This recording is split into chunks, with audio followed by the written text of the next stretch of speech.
తిరుపతి జిల్లా శ్రీకాళహస్తిలో అత్యాధునిక సౌకర్యాలతో నిర్మించిన టూ టౌన్ పోలీస్ స్టేషన్ నూతన భవనం ప్రారంభమైంది. 2,75,00,000 వ్యయంతో నిర్మించిన ఈ భవనాన్ని రాష్ట్ర హోంమంత్రి వంగలపూడి అనిత, రెవెన్యూ మంత్రి అనగాని సత్యప్రసాద్, ఎమ్మెల్యే బొజ్జల సుధీర్ రెడ్డి కలిసి ప్రారంభించారు. పేద ప్రజలకు పోలీస్ సేవలను మరింత సులభతరం చేయడమే ప్రభుత్వ లక్ష్యమని హోంమంత్రి పేర్కొన్నారు. డిజిటల్ డాష్బోర్డ్ ద్వారా ఫిర్యాదుల నమోదు, కేసుల పర్యవేక్షణను మరింత పారదర్శకంగా తీసుకొస్తున్నామని తెలిపారు. భక్తుల భద్రత, మహిళల రక్షణకు ప్రభుత్వం ప్రత్యేక ప్రాధాన్యత ఇస్తుందని స్పష్టం చేశారు. 2018లో ప్రారంభమైన నిలిచిపోయిన ఈ భవన నిర్మాణాన్ని ప్రస్తుత ప్రభుత్వం వేగంగా పూర్తి చేస్తుందని ఎమ్మెల్యే బొజ్జల సుధీర్ రెడ్డి వెల్లడించారు.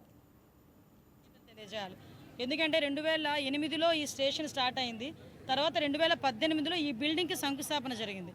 నేను ఇది 2018లో స్టార్ట్ అయ్యి ఇప్పుడు ఇనాగ్రేట్ చేసుకుంటున్న పోలీస్ స్టేషన్స్లో నాకు తెలిసి స్టేట్ లెవెల్ అది 5దో 6దో.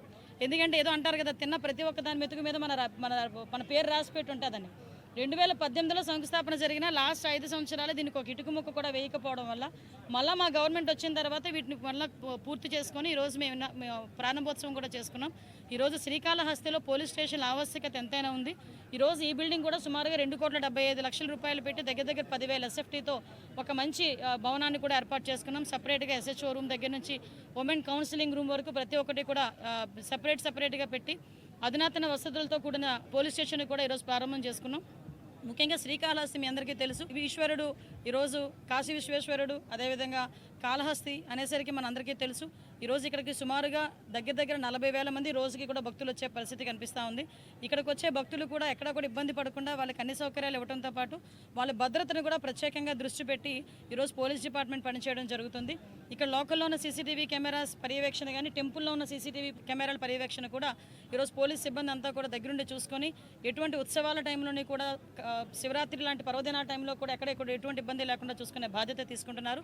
చాలా సంతోషం. ఈరోజు దక్షిణ కాశీగా పేరున్నటువంటి శ్రీకాళహస్తిలో అద్భుతమైన కార్యక్రమం.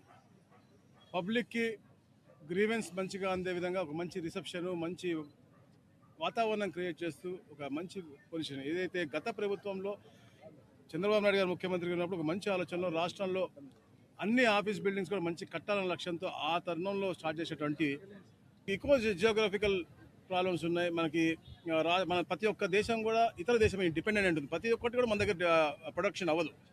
అలాగే దేశంలో ఉన్న ప్రపంచంలో ఉన్న ప్రతి ఒక్క దేశానికి కూడా ఏదో ఒక కంట్రీ మీద డిపెండ్ అయి ఉంటుంది. అలాంటి తరుణంలో ఈ వారు మూలంగా మనకి విపత్తు వస్తూ ఉంది కాబట్టి ముందుగానే గ్రహించి గౌరవ ప్రధానమంత్రి గారు జాగ్రత్త పడితే మంచిదని 2019 మా అప్పుడు గవర్నమెంట్ పోయిన తర్వాత వచ్చిన కోవిడ్లో అందరూ కూడా కలిసికట్టుగా బ్రహ్మాండంగా పనిచేసాం. అప్పుడు మేము ప్రభుత్వంలో లేకపోయినా కూడా అద్భుతంగా మేము పనిచేసాం. అందరం కూడా అప్పుడు కూడా కేవలం కోవిడ్ మహమ్మారిని దూరం చేయాలి అని చెప్పేసి తపనతోనే పనిచేసాం. అలాగే ఇప్పుడు అందరూ పనిచేయాలని మేము కోరుకుంటున్నాం. ప్రతి ఒక్కరు కూడా అధికారులతో పాటు ప్రజలు కూడా భాగస్వాములు అయ్యి ఇలాంటి విపత్తు నుంచి బయటకు రావాలి. కాబట్టి ఈ ఏదైతే మనకి రాబోతా ఉందో ఇంధనం ఒకటి కాదు, మనకి రిసెషన్ రాబోతా ఉంది కాబట్టి దాని ముందు చర్యగా మనం అందరూ కూడా అప్రమత్తం చేస్తా ఉన్నాం.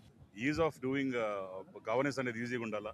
బయట నుంచి ఎవరైతే పేదవాళ్ళు వస్తారో అవన్నీ కూడా ఆన్లైన్లో ఎక్కించుకొని వాళ్ళకి వర్క్ అయిందా లేదా, తర్వాత ఏమైంది, ఒక బైక్ పోయినా, ఒక దొంగతనం జరిగినా, కేసున్నా దాని మీద ఎలాంటి రిపోర్ట్స్ రావాలని చెప్పి అటు SP గారు కావచ్చు, ఇటు హోమ్ మినిస్టర్ గారు కావచ్చు, ఇవన్నీ కూడా ఒక డెస్క్లో పెట్టుకొని